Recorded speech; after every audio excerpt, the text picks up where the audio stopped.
Good morning. Those that don't know me, I'm Chris Jordan, President of North Carolina Prescribed Fire Council. And on behalf of the council and the Consortium of Appalachian Fire Managers and Scientists, I welcome all of you to the 2020 annual meeting. 2020 has been a very challenging year, both for the prescribed fire community and the state of North Carolina as a whole. There was a significant reduction in the acreage of prescribed fire due to implementation of the CDC guidelines and possible effects of smoke exposure on those downwind of fires. March and April saw the deepest reduction in the number of burns. By May, with North Carolina entering phase 2 and the stay-at-home order lifted, burning resumed, albeit more restricted due to the possible effects of smoke on the public as related to COVID-19. We're still dealing with the coronavirus and probably going to be dealing with it for a while longer. That has brought us to this virtual meeting instead of an in-person venue. As far as a few housekeeping details before we get started with a great list of presenters and topics, I'd like to thank the North Carolina Forest Service for allowing the meeting to be hosted on their WebEx account. The council's website reflects the most up-to-date membership roll, if anyone wants to check that out during the meeting. Our elections for vice president, one at-large board member, secretary, and treasurer have been completed, and we'll introduce those successful candidates during the award ceremony. Law Keys will be the moderator for today's meeting.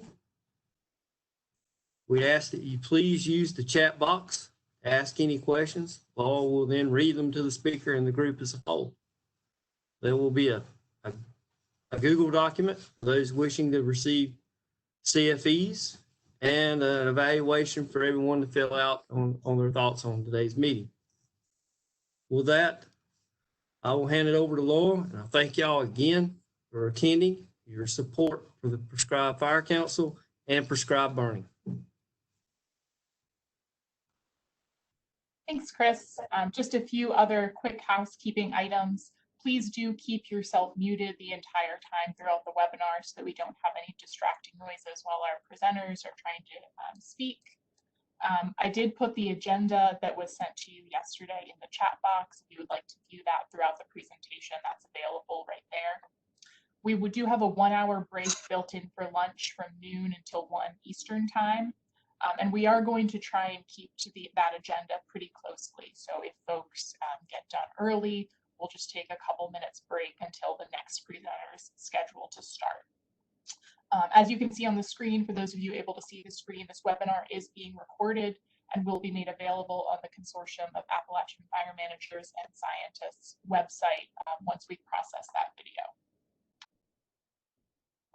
All right, we'll go ahead and get started with our first presenter. Helen Moore is a forester with the USDA Forest Service Southern Research Station and also the director of the Consortium of Appalachian Fire Managers and Scientists. She's going to give us an update from Catherine's. Good morning, everybody. Thanks, Laurel. It's always such a pleasure to get to join with the North Carolina Prescribed Fire Council for the mountain version of your state meeting. We've done it for several rounds now, and it's always been a success. I really wish we could be together, as we all do, in person for handshakes and networking and hugs.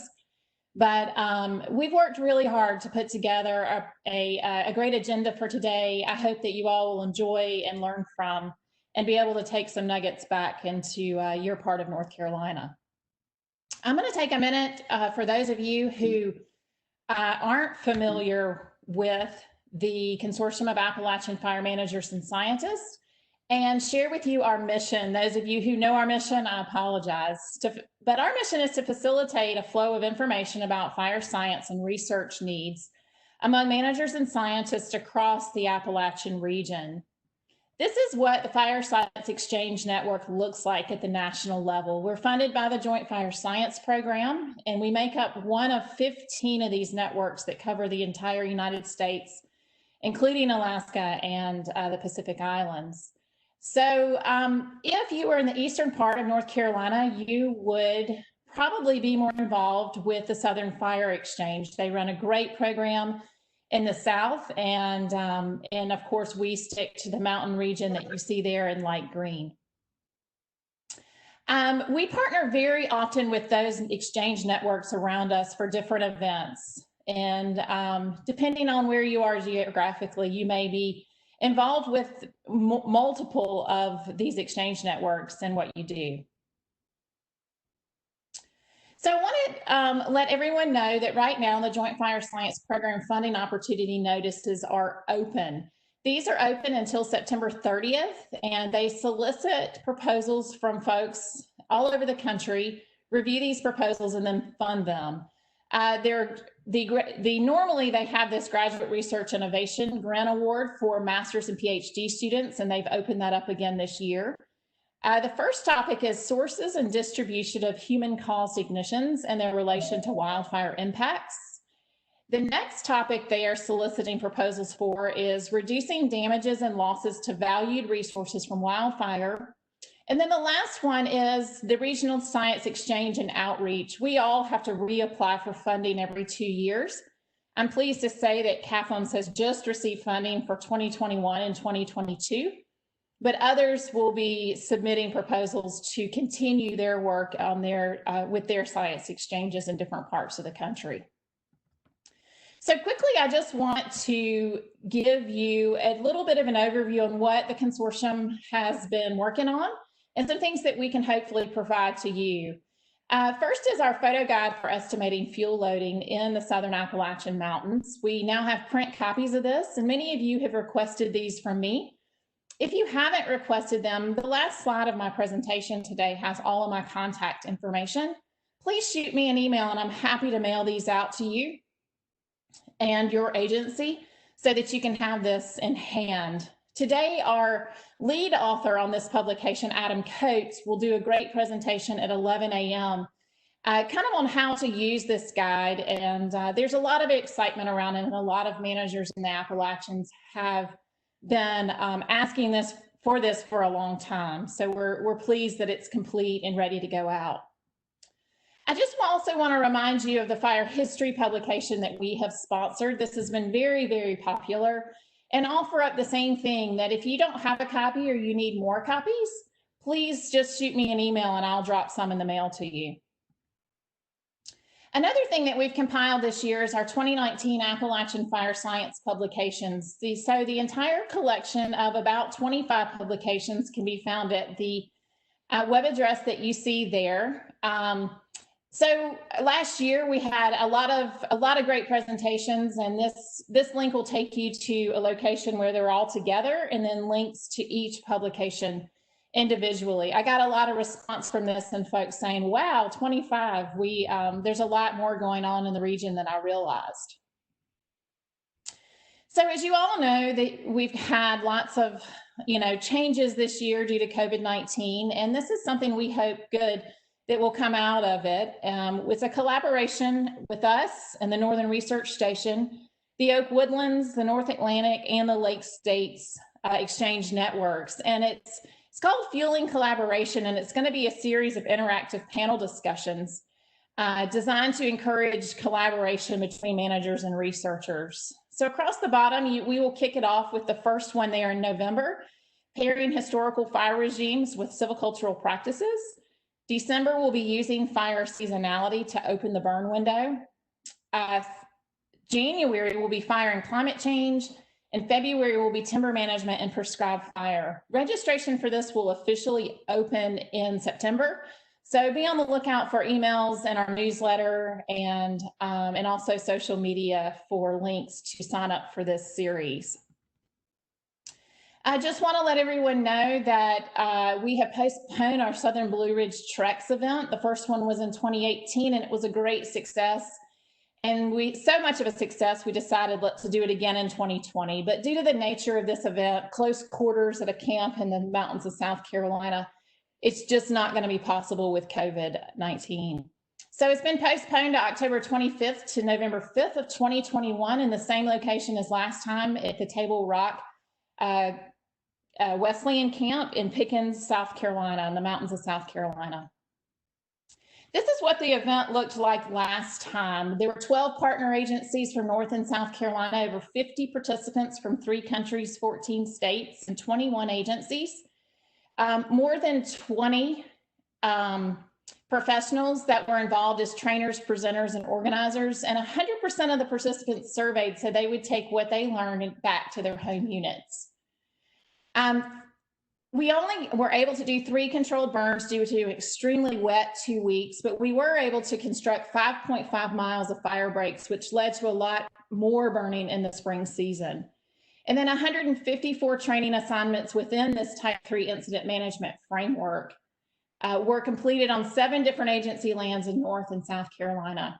And then, as you see below, we got the word out with a lot of social media, a lot of media and news stories, and such. So it was a really successful 2018, and we hope that 2021 will be just as successful. And then last, I just want to wrap it up with reminding you all that we sponsor a student-led fire crew out of Clemson University, and these students are beginning to graduate and really looking for internship possibilities and opportunities. So as those opportunities come forward, please let me know if you'd like to share those with this group. I've got about 25 students and undergraduate students that are all involved with prescribed fire very actively, all forestry and wildlife majors. So a great opportunity to reach out to recent graduates for opportunities. So I'm always willing to connect in that arena as well. So I just will close with, I'm really looking forward to today, and here is my contact information and our website, our Twitter and Facebook, and my email addresses. So with that, I will close out and just say, enjoy your day. Thanks, Helen. So we do have just 1 minute. If anyone has any quick questions, you can put them in the chat. And I'll also remind everyone, the North Carolina Forest Service is generally providing support for this meeting. Amanda Hubbard is going to be providing our technical support. So if you have a technical question, you're having trouble with your audio, you can chat her directly, or you can call her at that number that she just put in the chat box.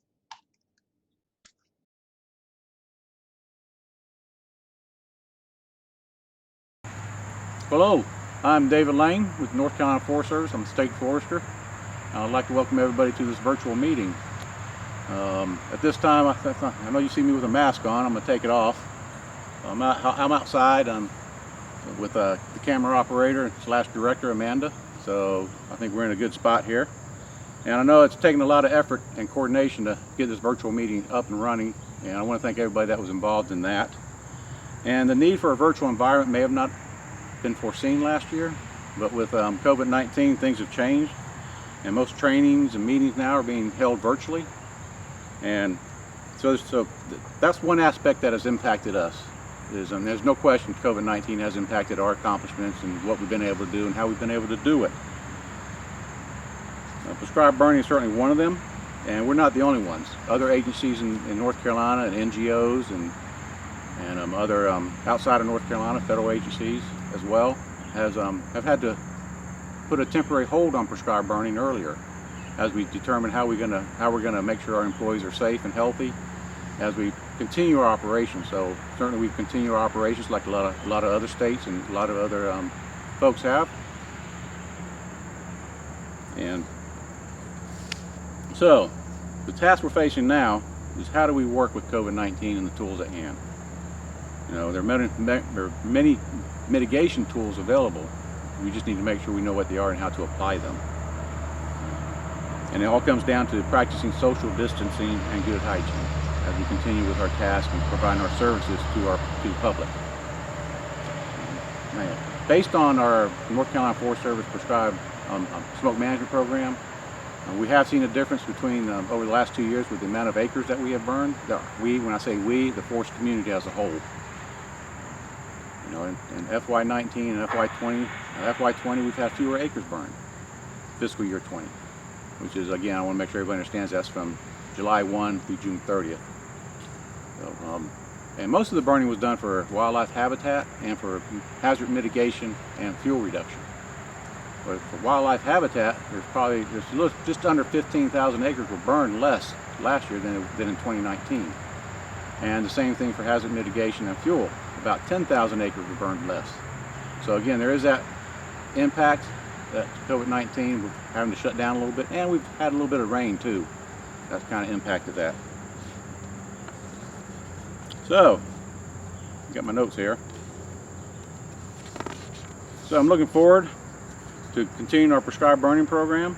And one of the ways we want to make sure we're doing that is, typically the folks get together in the very beginning of the burn to get briefed on what they're going to be doing, how the burn is going to be conducted. And then they also get together at the end of the burn to discuss how everything went. Well, now we have to do a little more social distancing. Either people, the burn boss, are going to have to speak up louder as people spread out more, or you can use other tools like Zoom, MS Teams, and you can share maps on those as well. So there's other tools out there, and I actually have MS Teams on my cell phone. So I use that. I've used that quite a bit in carrying out my duties, and so that's just an opportunity. The other thing that's helpful is a document that was developed by the U.S. Forest Service with input from all their partners, and that's called the Southern Area Wildfire Response Plan for COVID-19. Now that's geared a lot towards wildland firefighters, but there's a lot of information in there that prescribed burners can pull out and implement to help them address this COVID-19 situation. And that is on the SAC website, the Southern Area Coordination Center. You can find that there. And hopefully we'll be able to make that available to you at sometime after this meeting as well. We are also working on a computer-aided dispatching system that will give us more situation awareness on wildfire and prescribed burning going on in North Carolina. So hopefully by the beginning of next year, we'll have that up and running. And we'll also have a public-facing viewer for that, so that our partners and everybody can also have better situation awareness of what's going on in the state from prescribed fire and also wildland fire. The other item we're working on is our our open burning permit system. Right now we do a lot of paper copies, and we have an online system. We're looking at right now in beginning discussions to talk about going to an online and a telephone system. There are several states in the southeast that have a system like that, and it works well for them. So I think it gives us more options, more opportunities to understand what's going on with the prescribed burning around the state and where it's occurring. So look forward for that to happen. Right now we don't have an implementation date. We're still working on the preliminary discussions. Certified Prescribed Burning Mentoring Program. That's a new program we started last fall. We received some grants from the U.S. Forest Service and from the National Fish and Wildlife Federation. I'd like to thank the U.S. Forest Service and the National Fish and Wildlife Foundation for providing some funding to help us continue on with our prescribed fire program and providing education and opportunities for landowners and others. There are some other agencies I'd like to reach out to and say thank you. That's the North Carolina Wildlife Resources Commission, the Nature Conservancy, and the National Wild Turkey Federation. Excuse me for that. I can't remember everything, but I do appreciate their help, and we look forward to continue our working with them and working with all of our other partners and getting fire on the ground and making sure folks understand the benefit that we have from prescribed burning. Well, what this program does is aims to work with individuals that have taken the certified training, but they haven't become certified burners yet. We have hired two employees, two temporary individuals to work in this program, and so that's Mike Hardison and Hugh Frazier.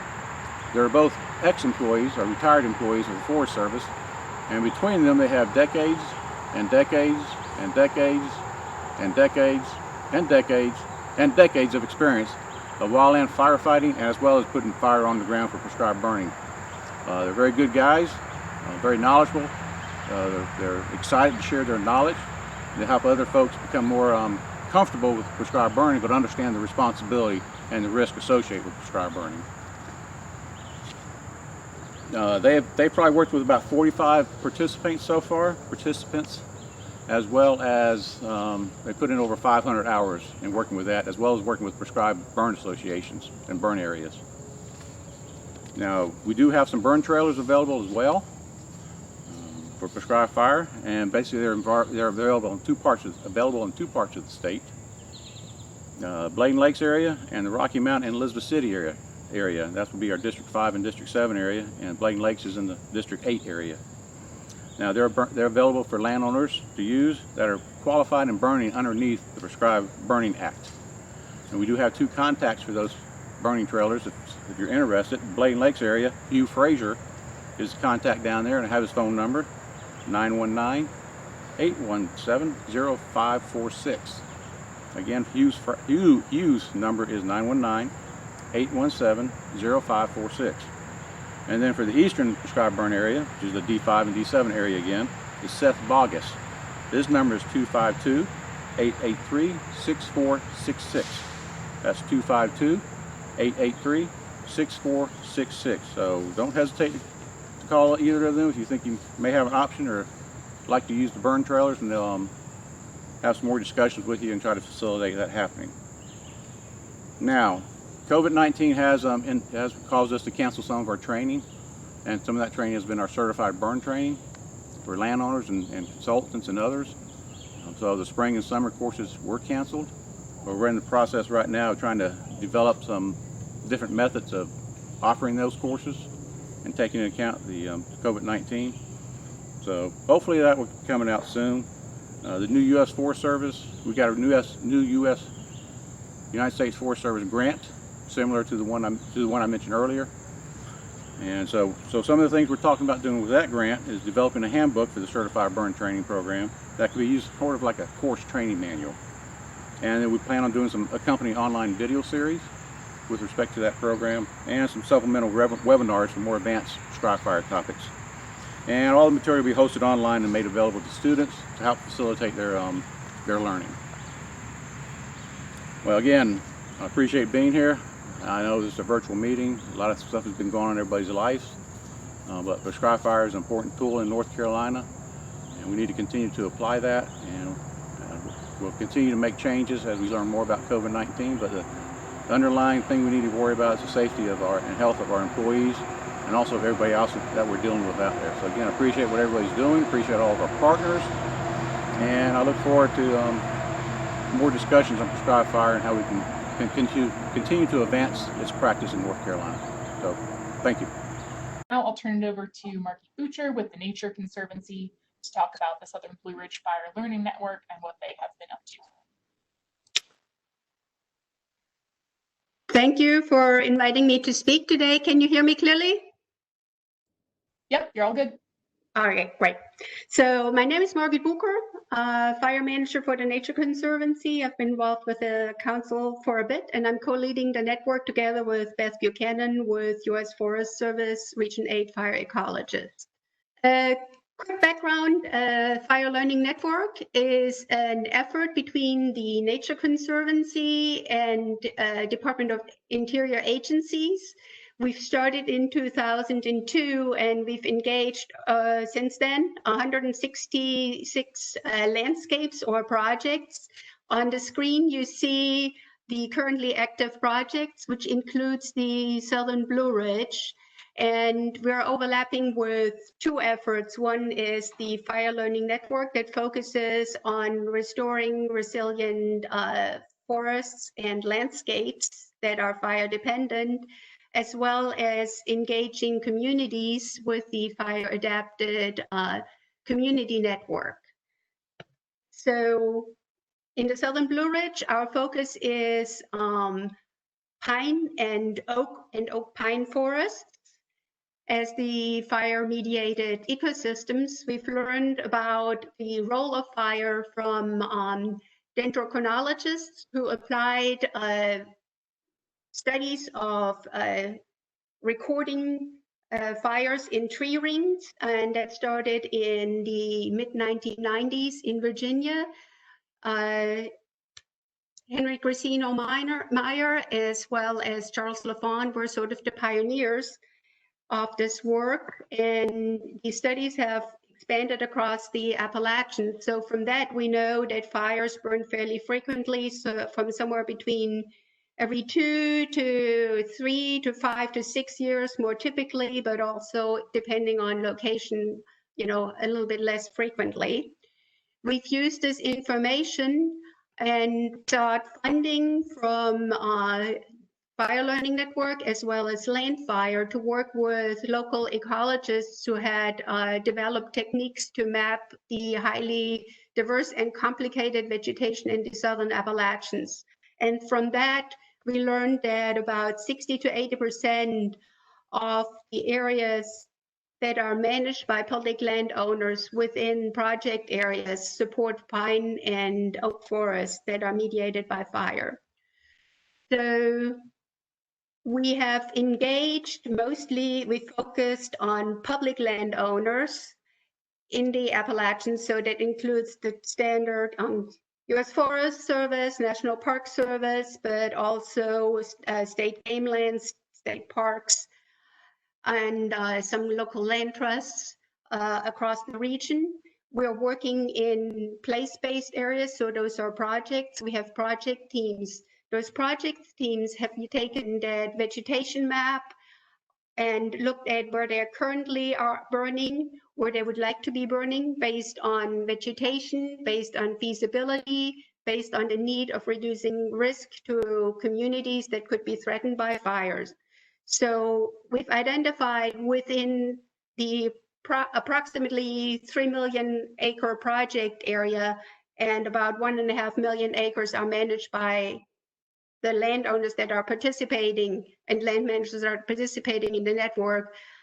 We should be burning somewhere 100 to 120,000 acres a year with controlled burning in good years, not like this year. We've been able to get about 40 to 50,000 acres burned every year. So as we're bringing fire back to the mountains, there is a lot of question on timing, conditions, burning techniques, and then what are the fire effects.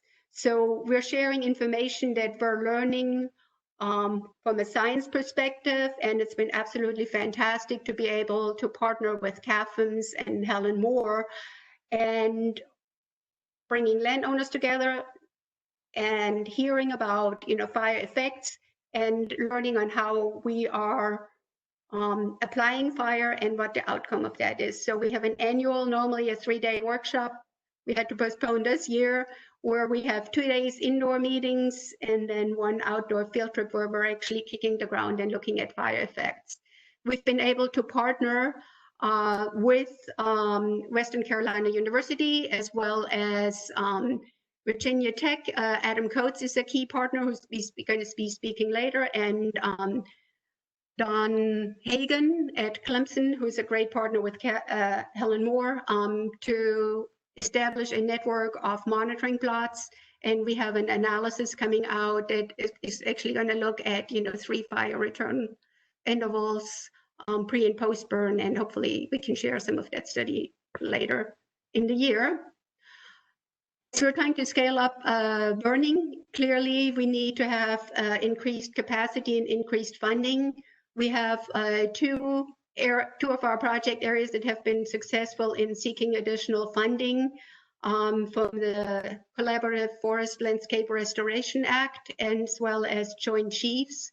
So those are all very large collaborative proposals and projects. We've also been very fortunate by using our map and making the case for need of fire and having the sort of common vision of where fire is needed to get funding from U.S. Forest Service Region 8, which was greatly appreciated. So during the last year, we have been able to put crews on the ground to assist on 59 burns or 35,000 acres.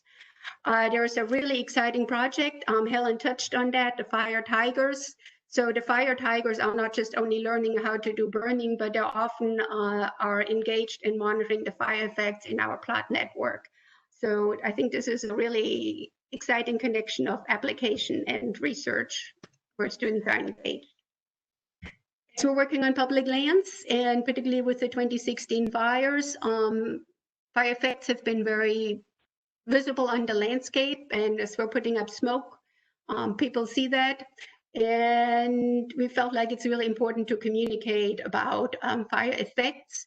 So Greg Phillip, who was the FMO on the Grandfather Ranger District, partnered with Adam Warwick with Nature Conservancy in Asheville and came up with the concept to have these large interpretive signs on the ground that are linked to podcasts so people can listen to fire managers and ecologists to see an interpretation of what's going on the ground. Since then, that approach of the fire learning trail has expanded. Caffins has taken over and is hosting the podcasts. You'll see a link to how to get to the podcasts in the chat box from Helen, anyway, you'll get in the chat box. We've also produced brochures that our partners can use for outreach about, fire in the mountains. And then, once again, Adam Warwick has worked on a really very good translational ecology outreach and talking to both general public, as well as land managers on how fire can influence wildlife. And he's working on doing a compendium for plants. So you'll hear a lot more about that in his presentation this afternoon. We're very excited to have been able to partner with NRCS, RC&D's Resource Conservation Development Councils, to build on the great work that a lot of state forestry agencies have done in engaging landowners and communities into the FireWise approach, and taking that FireWise approach into a sort of more planning and collaborative mindset to be ready and go in case there's any fire events. And I think we'll hear a lot more about that from Christina Newhouse a little bit later. So we're excited about that partnership because it's really very helpful in reaching out to communities as we're putting fire back in. Our landscapes within the Southern Blue Ridge, as well as across the nation, are connected with a newsletter that comes out every 2 to 3 weeks. It's a great source of information for fire in general. So I would encourage you to let me know if you're interested in subscribing. There are lots of webinars. We'll post the recording of this meeting on that. So it's a great opportunity to learn and stay engaged. So consider it.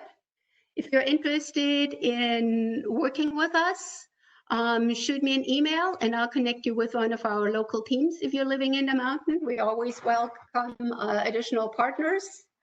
And mentioned subscribing to the networker if you're interested. So with that, I'm ready to take some questions if there are any. All right, Margit, I'll give you just this one question as we are running out of time.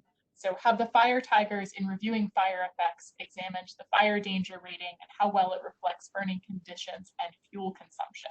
That's a big question to answer quickly. Yeah, there's a simple answer. I really don't know. That would be a question that Helen Moore might be able to address better. Okay, thank you. Thank you. And so with that, Margit has teed up a lot of our later presentations today really, really well. If you have additional questions for her, you can contact her at her email that's right there on the screen. So with that, we'll move on to the next spot on our agenda, which I believe Chris Jordan will be handling, which is our award ceremonies, announcing our new board members and other fire council updates. Well, the first award we're going to go give out today is going to be the Prescribed Fire Council Burner of the Year, and that award goes to Mr. Bruce White. Bruce has played an integral role in the sustaining the Fire Council for the last 6 years. He's an active member for several years before that. He stepped in the role of treasurer in August 2014 and has carefully kept the board informed of the financial outlook for the organization, as well as reviewed contracts for annual meetings. He's also he also works tirelessly in advocating and implementing prescribed fire on private lands. Bruce was not able to be in on the meeting today due to a long-deserved family vacation before his daughter returned to school. But like for everybody to give a round of applause for Bruce White.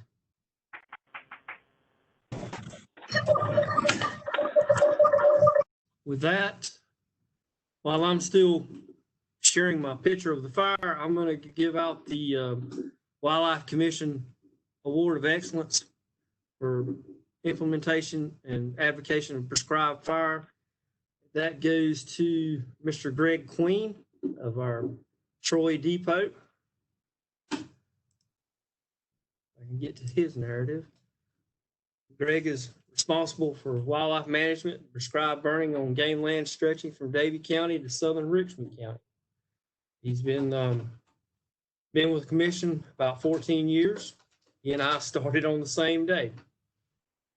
He was took part in the first ever prescribed fire in the on PD River game lands quite a few years back, and he has worked tirelessly to implement more burning on game lands as the commission has acquired other properties, and he works tirelessly partnering with Wild Turkey Federation and the U.S. Forest Service, URI, to get more fire on the ground. Greg, I think you're in on this meeting. If you want to turn on your mic and say a few words, that'd be great. Did not have any idea this was going to happen.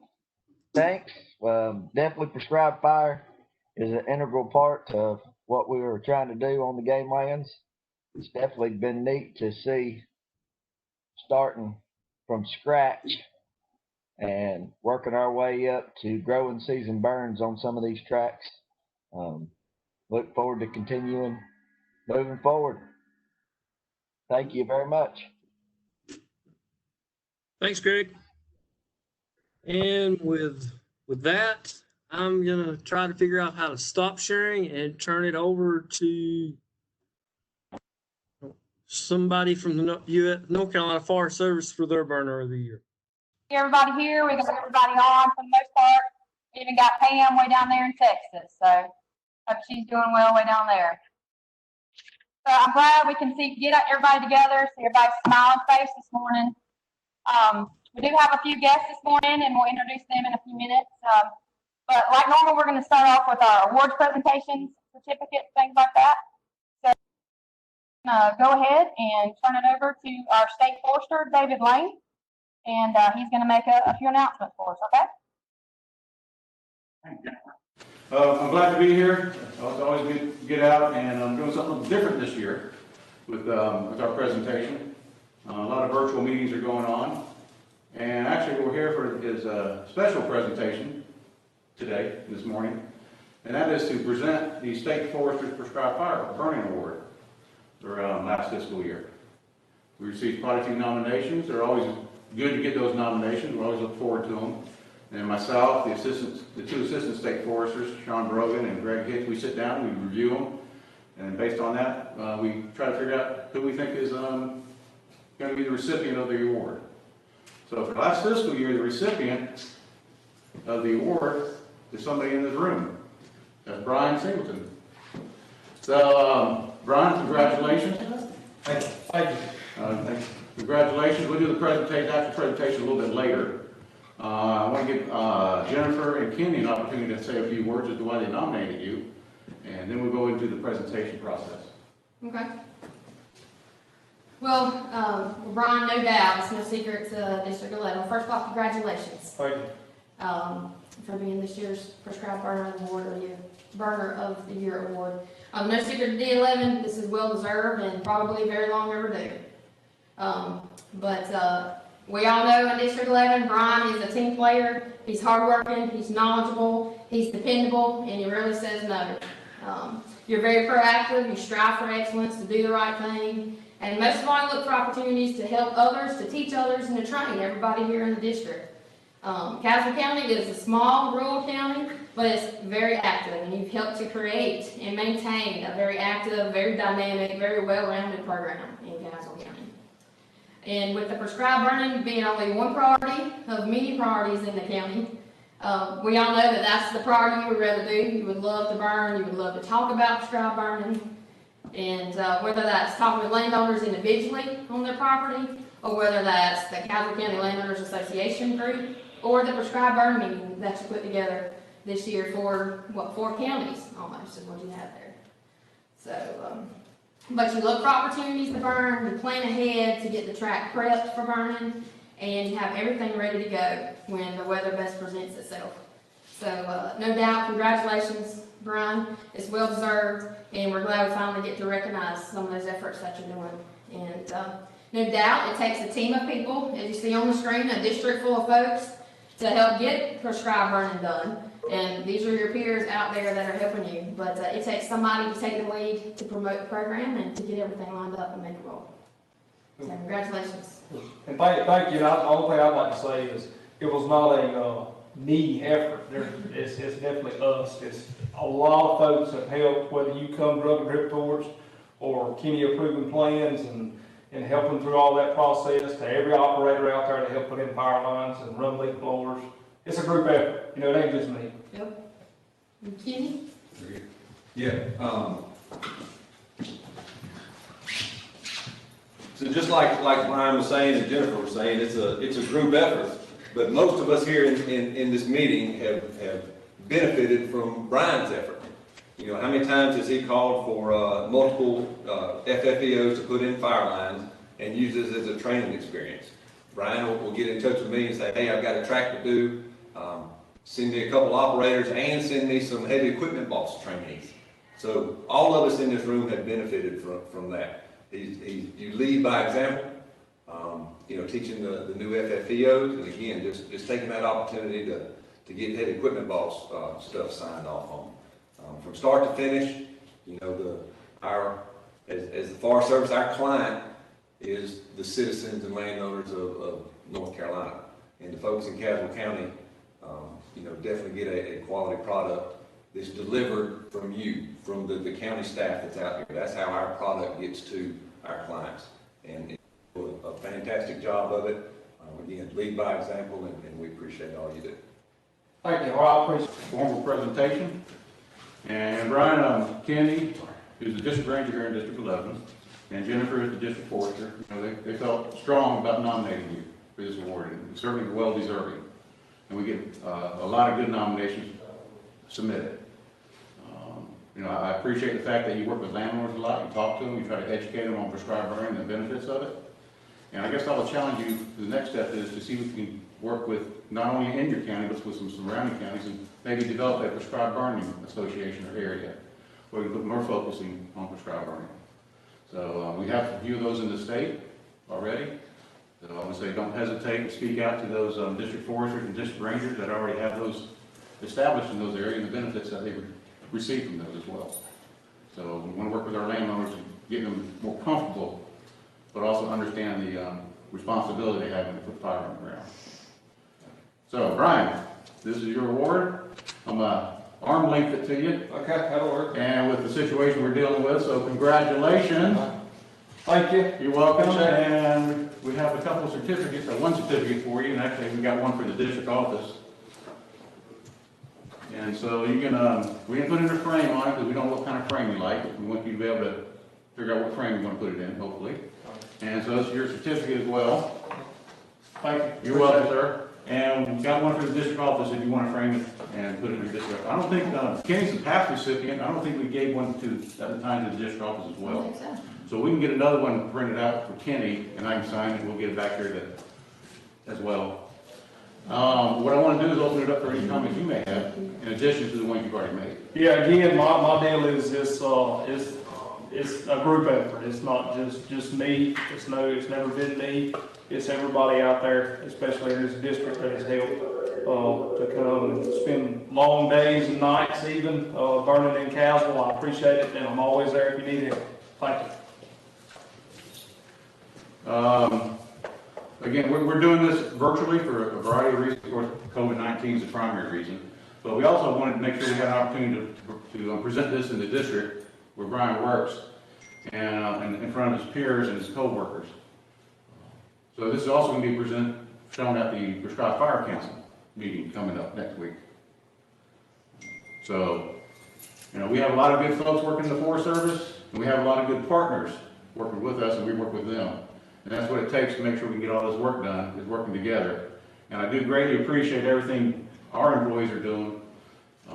They do a lot of personal sacrifices and making sure we provide the services that we do to our landowners and to other folks in the communities. So I can't say thank you enough. And I'm very proud of every one of you. So thank you.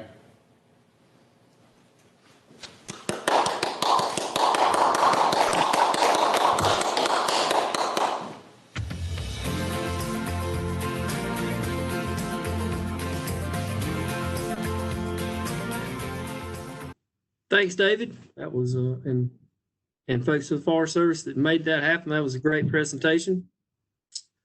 Well, now we'll go to Thomas Crate for the North Carolina State Parks Board. So unlike forestry, we're not as high tech as they are, but you can see we've spared no expense for our presentation here. So Robin Riddleberger at Hanging Rock has, in spite of challenging terrain and a history of fire suppression and loads of WUI all around the state park, successfully burned two large high complexity fires in the last 2 years, 244 in 2019, 333 this year, in spite of the virus. As Kenny and Brian had said, this is a team effort. Burning on state parks is not an easy process. The amount of visitors we have, it's not easy anywhere, I realize that, but it's really not easy on state parks. The amount of visitors we have, the amount of people that are paying attention to our parks, the constant attention we get. So partnerships are everything, and partnering with Jonathan Young this year at the Forest Service has been extremely critical. We want to thank him. Between he and Robin, they've developed a tremendous partnership. So in addition to overcoming those difficult technical problems of high complexity fires and the difficulty of burning in that terrain, Hanging Rock has had to overcome some substantial public pressures from their prescribed fire efforts. There's been a lot of misinformation, public complaints. As a result of that, Hanging Rock and the Forest Service, Robin and particularly in Jonathan, partnered together to do a fire festival in 2019, where they got community members, invited the public there, talked about fire safety, agencies, cooperation and whatnot. It was a major success, had 5,000 people show up. Really great day. So in summary, I just wanted to say that Robin is, and the natural resource team has selected Robin. She's everything we could want in a superintendent. She's committed to the protection and conservation of the state's resources and just a wonderful person to work with. So congratulations to Robin. We love you. Anyway, thanks, John. With that, we'll go over our successful candidates for vice president. Starting with vice president, our new vice president is Jen Fawcett. She is an extension associate in forestry at North Carolina State. She serves as coordinator for the Southeast Regional Partnership for Planning and Sustainability, Prescribed Fire Work Group, and assists in implementing prescribed fire-related education and outreach programs across the southern region. She has an MS in Forest Resources from Clemson University and is working towards her EDD in Agricultural and Extension Education at NCSU. Congratulations to Jennifer. At-large board member candidate is Mr. Aaron Gay. Aaron is with the North Carolina Forest Service. He has been a service forester for 3 years, a county ranger for 11 years, and a district ranger for 4 years. He is now a training officer. Prescribed fire has been a significant and enjoyable component of his professional career. He has championed prescribed fire to numerous school, Boy Scout, and civic groups, and toted a torch all over northeastern North Carolina. Congratulations to Aaron. Secretary is Miss Carmela Sterrett. She is with TNC. She is the Sand Hills Stewardship Manager and Burn Boss. She's had numerous positions across the country dealing with prescribed fire. She is a training exchange coach and a qualified RXP2. Congratulations to Kamala. Our treasurer, I think we're calling it an assistant treasurer for the moment. Miss Monica Rother will work 1 year with Bruce to learn the ropes of being the treasurer of the council. She is an assistant professor in the Department of Environmental Sciences at the University of North Carolina at Wilmington. Her research involves fire ecology and dendrochronology with a focus on longleaf and ponderosa pine ecosystems. She teaches wildland fire ecology, tree and forest measurement at UNCW. Prior to that role, she was a fire ecologist at Tall Timbers Research Station in Florida. Congratulations to Monica. So look forward to working with these new slate of officers and my role of advisor after this meeting and for the coming year. And with that, I will turn it back over to Laura. So next we'll hear from Corey Davis. He is an applied climatologist with the North Carolina Climate Office. I think a lot of us know Corey. He's going to be talking about updates from their office for this year. Yeah, thanks, Laurel. So like you said, I work at the North Carolina State Climate Office at NC State. Most folks probably know me from being the developer of the Fire Weather Intelligence Portal, and I've given presentations about that tool before for the Prescribed Fire Council meeting. But I guess the other hat I wear from day to day is just talking about recent and upcoming weather, and that's what I was asked to give a presentation on for this meeting today. So first, I thought it might be useful just to look at where we've been over the past 12 months. So this is looking at the statewide average temperature rankings since last August. This is based on data that goes back to 1895. So for instance, last August was the 30th warmest August out of the past 126 years. That's how you can interpret that. So just looking at this graph, there's a few things you'll notice. One is that it's generally been a pretty warm year. And in fact, 2019 was our warmest year on record in North Carolina.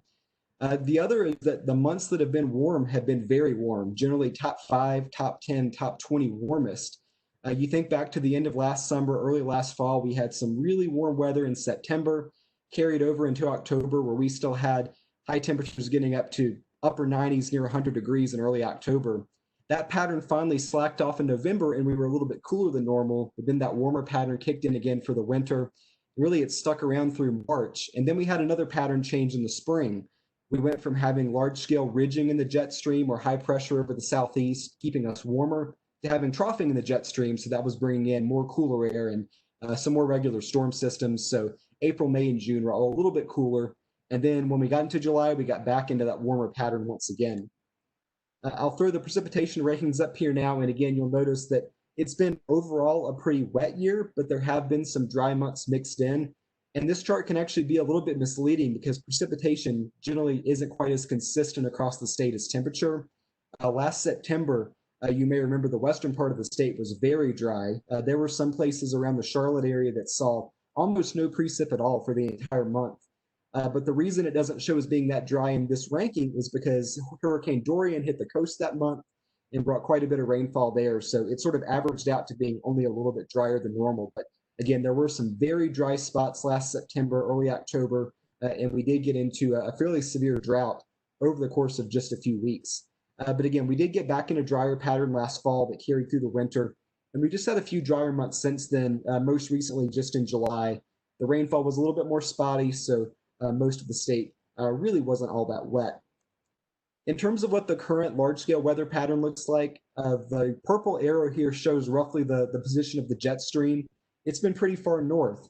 So since the start of July, most of the country has been warmer than normal. We just haven't seen those regular storm systems coming through like we did back in May and June, because those were carried along by the jet stream when it was a little bit further south. And then you'll also notice we've had this high pressure sitting right over the southeast. That's what's given us that pretty consistently warm weather, lots of days getting up in the 90s. Also, because of the circulation around that high, we've been getting in the southwesterly flow with lots of moisture coming in off the Gulf of Mexico. That's certainly kept our humidities a lot higher. It's also almost been a saving grace in some areas because it's at least made sure we were seeing some regular afternoon showers and thunderstorms. Of course, those are very localized. You may see some rain in your backyard and your neighbor down the street may not. But without that, it could have been a lot drier by now. So we did actually have a few parts of the state that started getting fairly dry by the end of July, especially the northern coastal plain, northeastern Piedmont. They missed out on about a month's worth of rainfall. They only had maybe half an inch to an inch of rain in the entire month of July. So on the U.S. Drought Monitor map, we started having some abnormally dry conditions emerge there, but it was pretty short-lived because earlier this month we had Hurricane Isaias that came up across the coastal plain, dropped a pretty widespread 3 to 4 inches of rain across that drought-affected area. So as a result, they are in much better shape now than they were just a couple weeks ago.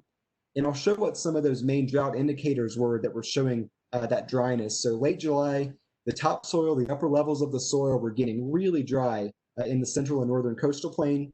This is showing the percentile. So the 50th percentile would be about average for this time of the year. These places were getting down the 25th, 20th percentile, so very dry then. And you can see in the map on the right here, after the storm, things were in a lot better shape. Closer to normal, even some wet spots across the coast after all that rain from Isaias. Still a few dry spots, mainly in the northern Piedmont along the Virginia border and the southern Piedmont along the South Carolina border. They didn't see quite as much rain from the storm then, so again, just not quite as much relief. But definitely that hurricane was a really big help in those areas that had started to get fairly dry. The fire risk was also another area that the storm helped. Back before it in late July, we were seeing KVDIs getting up in the 400s and 500s across a good chunk of the coast. After the storm, this is from Monday that you see on the right here, lots of values less than 200, even some less than 100 in those areas that saw the heaviest rain. So again, most places are in pretty good shape now. Still a few spots with a little bit higher KVDIs in the northern and southern Piedmont, but overall, it's safe to say that was a very timely tropical storm for us and that it pretty much eliminated some of these precip deficits and soil moisture deficits that had been building for about a month. So, of course, that was only the latest storm in what's been a very active hurricane season. Isaias was the 9th named storm through the end of July, and that set a record for activity for the earliest that the 9th storm is formed. And 4 of the storms so far this year have affected North Carolina, mostly at the coast. So back in May, we had just some stalled frontal systems that moved across the state, parked off the coast over that warm water, and then eventually developed into tropical systems and moved back inland. So we saw some rain from Arthur and Bertha. In early July, we also had Tropical Storm Faye that formed just to our south, and some of the southern coastal counties got some rain from that. But of course, Isaias was the main impactful system, not only with the rain, but also with fairly high winds, especially across the southern and central coast, and even some isolated tornadoes there. So last week, the forecast team from Colorado State University issued an updated tropical forecast for this season. They're now calling for 24 named storms, including the ones that have already formed, and 9 hurricanes. And both of those numbers are basically double the long-term average. So again, they're expecting that above normal activity will continue through the rest of the year. So what's driving this really active Atlantic that we're seeing right now? Well, for one, the water is really warm all across the Atlantic, from the Gulf of Mexico to the East Coast, all the way to the coast of Africa.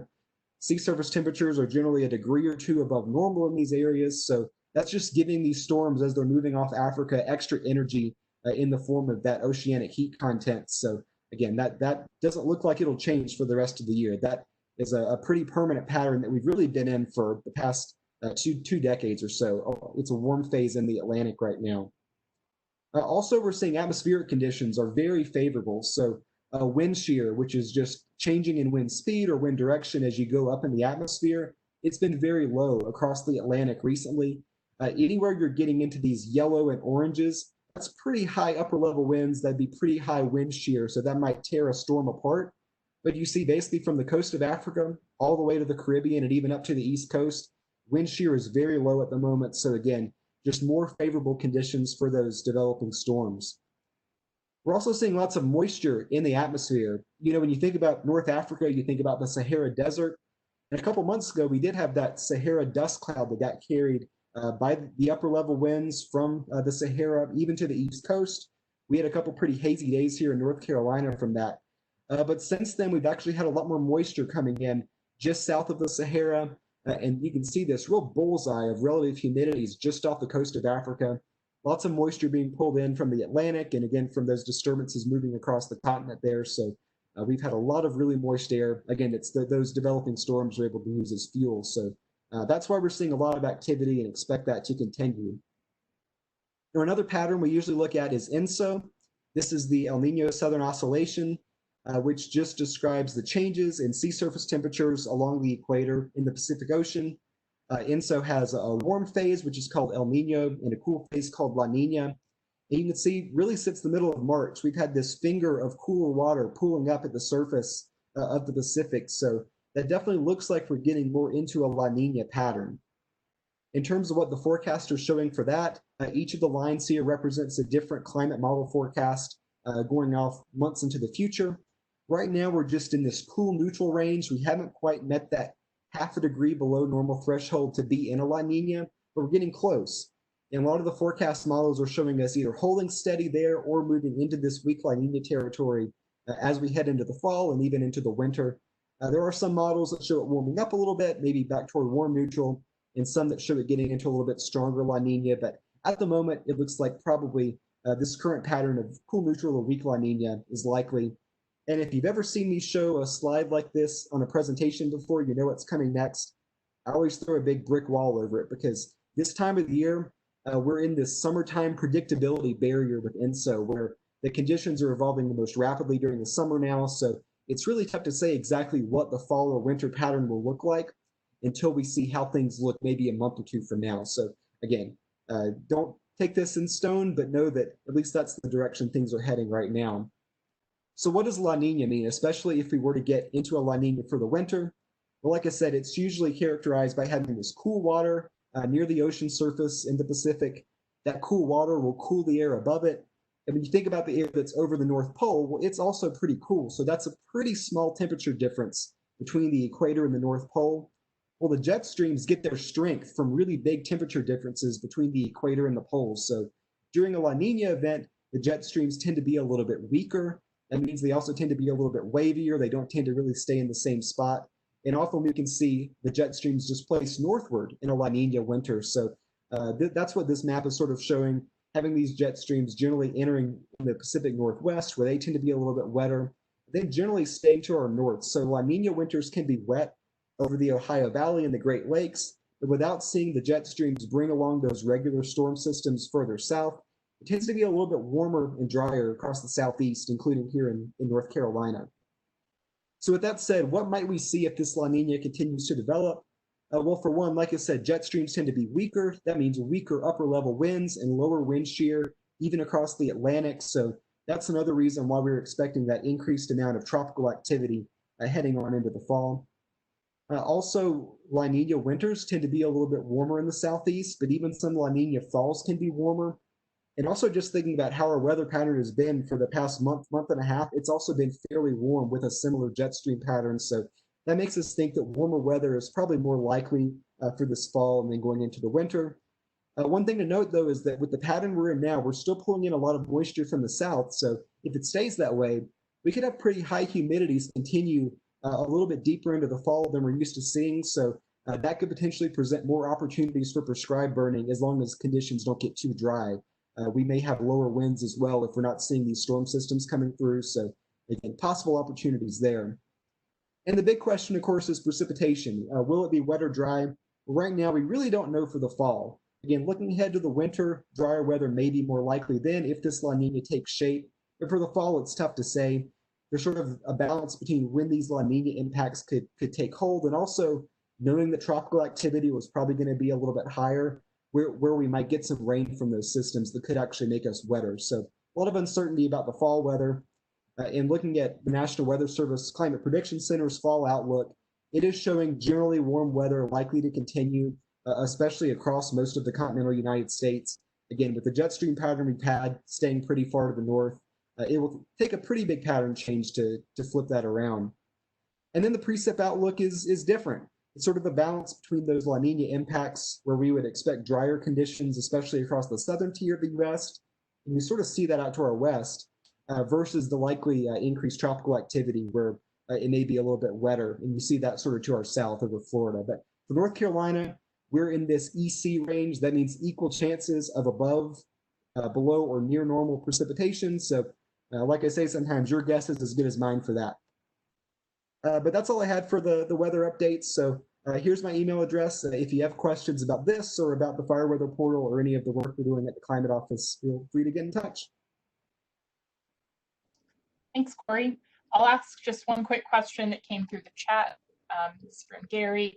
With the rare soil moisture percentiles recently reached and then abated, do we have any linkages to the work that's being done on ground fuels, specifically forest stuff and organic soils? Yeah, that's a good question. So I've tried to keep an eye on that, especially in the eastern part of the state at some of those sort of more organic sites. And one thing we're seeing at the Pocosin Lakes Refuge is that some of those sites where they've done restoration work, where the water table is higher, generally weathered that dry period really well. We hardly saw any drop in the soil moisture levels there. But then just north of there at some of the other sites where they haven't done restoration, it dried out quite a bit, even going back to early this summer. So definitely seeing some differences there, but I'm not sure if there's any active research looking at this particular summer event. Great. Thanks, Corey.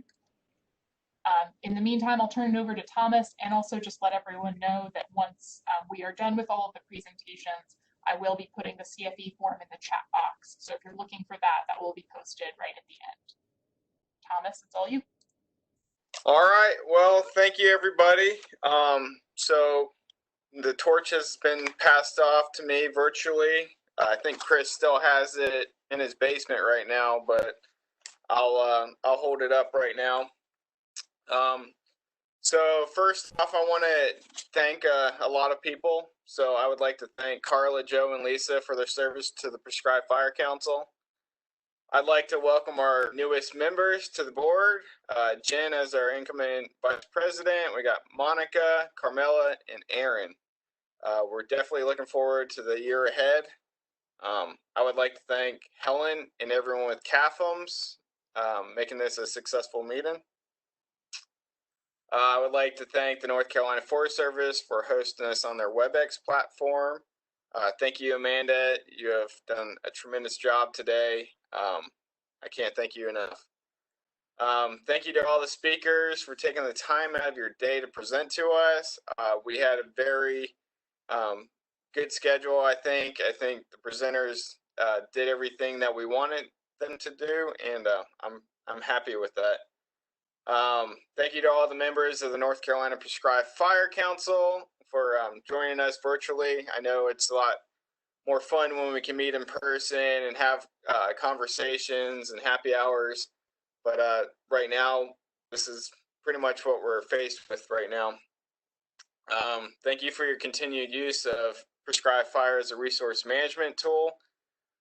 We as the council are here to support your efforts to restore and maintain fire on the landscape. Let us know if there are any ways the council can further assist you. Thank you to our newest Prescribed Fire Council lifetime members, Dub Davis, James Hunsucker, Jonathan Hartzell, and John Blanchard. If anyone's interested in becoming a lifetime member, you can sign up on our website. We are now up to 89 lifetime members. Thank you to our guests from on to many economic, social, political, and environmental challenges. COVID-19 has been and will remain a direct threat to the implementation of prescribed fire throughout the state. Smoke impacts to our downwind neighbors and the risk of spreading the infection to our personnel are the new reality we face. I believe North Carolina is in one of the best positions nationally to deal with the smoke impacts from prescribed fire. Our use of the ventilation index system, coupled with our ability to use atmospheric dispersion modeling, keep prescribed fire available as a valuable and necessary tool in our land management toolbox. The North Carolina Prescribed Fire Council will continue to advocate and support the use of fire as a land management technique. We will continue to support virtual trainings until deemed safe to meet in large gatherings again.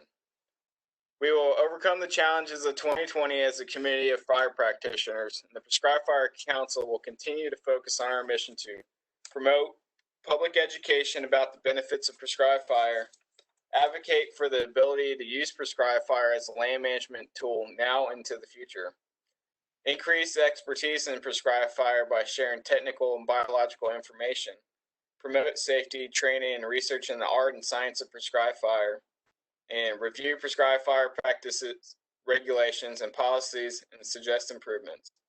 And we'll also promote best management practices that minimize smoke and air quality impacts from prescribed fires. And with that, I want to thank everybody again for tuning in to us. For those that are looking at getting your CFEs, we'll put the CFE link in the chat box. But from there, I'm going to hand over field trip logistics to Dr. Royce. Dr. Royce has been working for the last several months with the folks at NC State University to put a field trip together.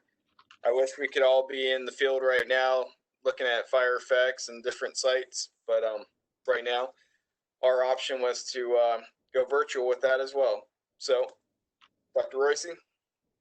And I'll cut in for just 1 second, Joe, before you go to say the CFE form is in the chat. The link to the virtual field tour Joe's going to talk about is in the chat, as well as just a quick evaluation that will help us as a fire council gauge how we can improve future meetings and future program offerings, particularly as we're working in this virtual space for a while.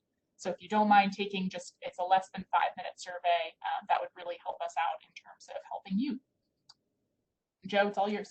Well, thank you, Laurel. You've done a marvelous job of keeping us on track and keeping things moving. So it was a pretty good day. But anyway, when we were planning this meeting before the COVID kicked in, we were also planning a field trip. COVID kicked in and we had to adjust. So we came up with the idea of making a 360-degree video. That means you can look around the video as people are talking. Plus, we're going to do it over time. So it's a 4-dimensional video that you're going to look at. So we're going to start off in 1983 and move up through a series of pictures to the 360-degree video. There's some things about it is the captions on the screen depends upon how you're looking at the captions or at the pictures that are there.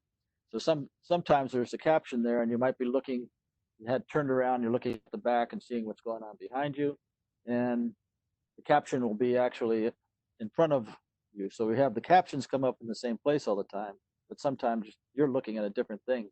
You're looking at a 360-degree video. You can look all the way around. You can look 180 or 90 degrees straight up, 90 degrees straight down. And then we have the dimensions. So we start in 83. We go through the first burn, which was in 2014. And then we started a sequence of burns to try to correct the problem we were having with the stand. And you can see what it is when you watch it. But we do a burn in 2018, 2019, and then we did one 3 months ago. And we document that in the video, but we don't do the 360-degree part of it until we get to the burn. So we have the morning of the burn, we have images of the burn, we have after the burn, and then we have a sequence that was taken, I guess, last Friday. So you can see the changes that have gone through the landscape for this. It's really a timber management issue, but it's also we're burning for wildlife habitat at the same time. So with that, I'm going to say I encourage you to click on it and watch it. We're not going to make you sit down and watch it right now because it's I think it's 15 minutes long. So I don't want to add on more to the day, but you can watch this video later. You might find it actually interesting. It was made, I should give credits to the person who actually made it. It was made by McCoy Kerrigan, who is a student at NC State. and he did most of the filming and putting it and editing of the film. So he put it all together, really. So his name is on it somewhere. Anyway, have fun, and I'm glad everybody came today. Goodbye. And Joe is really underselling it. It is a really cool video with a lot of interactive components. So definitely do take a look, fill out the evaluation form, put your information in if you need CFEs. Thomas, do you want to say any last words? Or Chris? Or anyone?